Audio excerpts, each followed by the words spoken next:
Certainly. Here's a deep, emotionally rich, and motivational summary of the book Accurate Thinking, often attributed to Napoleon Hill's teachings. This reflective piece is designed to feel like the guidance of a wise mentor speaking directly to the soul, guiding the listener through the profound life lessons hidden within the concept of thinking accurately. There comes a time in every person's journey when they must confront not the outside world, but the invisible machinery of their own mind. In accurate thinking, the invitation is not to simply think more, but to think better. To understand the subtle, powerful difference between emotion and logic, between illusion and truth, between assumption and fact. This book, rather than offering temporary inspiration, becomes a blueprint for lifelong clarity. And at its heart is one essential idea: truth is not loud, nor easy, nor always comforting, but it is always the most powerful foundation upon which a meaningful life is built. Accurate thinking begins with the courage to ask, is it true? Not, do I wish it were true? Not, have others said it is? Not, does it align with what I've always believed? But rather, is it actually, demonstrably, unshakably true? In a world overflowing with opinions, partial truths, emotionally charged rhetoric, and misleading information, this question can act like a compass. It pierces through the fog. But asking that question takes humility. It demands that we become more than just believers in ideas, we must become seekers of reality. One of the most powerful messages of this book is that clear, accurate thinking is a skill, not a gift. It is learned, practiced, sharpened through discipline. And like all essential skills, it starts small. For instance, when faced with a difficult decision, the average mind may say, this feels wrong. But the accurate thinker will ask, what are the facts? What do I know to be real? They separate what they feel from what they can prove. They refuse to let emotions cloud their judgment, even while still honoring those emotions. Emotions have their place. They tell us how we're experiencing life. But they are not the instruments of truth. For that, we need reason, clarity, and evidence. Napoleon Hill often reminded readers that most people do not think at all, they merely react. They allow their beliefs to be formed by headlines, gossip, trends, fears, and what others repeat.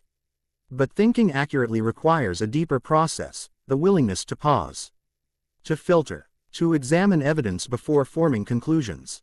Take the example of a business failure. A reactive mind might say, I failed because the market is unfair.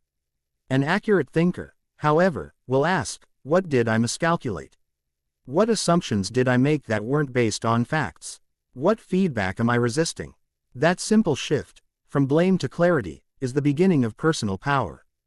The book teaches that accurate thinkers divide facts into two categories: relevant facts and irrelevant facts. This might seem simple, but it is a life-altering distinction. In any situation, whether it's an argument, a job offer, or a relationship decision, we are bombarded by information. But not all facts are of equal value.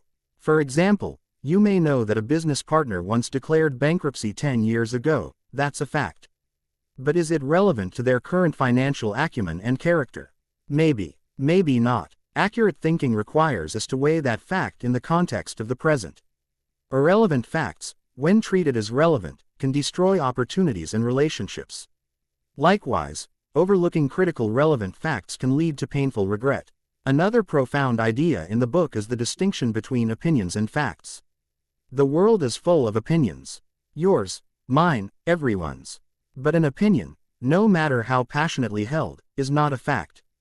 Accurate thinkers know how to listen to opinions without being ruled by them. They ask, who is expressing this opinion? On what basis? Do they have first-hand knowledge, or are they repeating hearsay? Imagine how many conflicts in our lives could be avoided if we simply paused before acting on opinions and asked ourselves whether they were supported by verifiable evidence. The accurate thinker does not dismiss others, but they verify, they validate, they analyze. They do not leap, they learn, then step with purpose.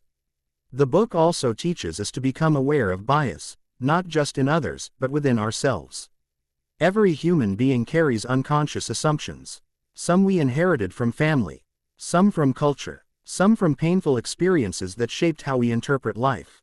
But if we don't learn to identify these biases, they will color our thinking without us realizing it. Accurate thinking is a process of mental purification, stripping away prejudice, wishful thinking, and personal ego in order to see reality more clearly. For example, you may hold the belief that successful people are always lucky, but is that belief rooted in fact or in your frustration at your own lack of progress? Have you studied how successful people actually think and act, or is your belief just a defense against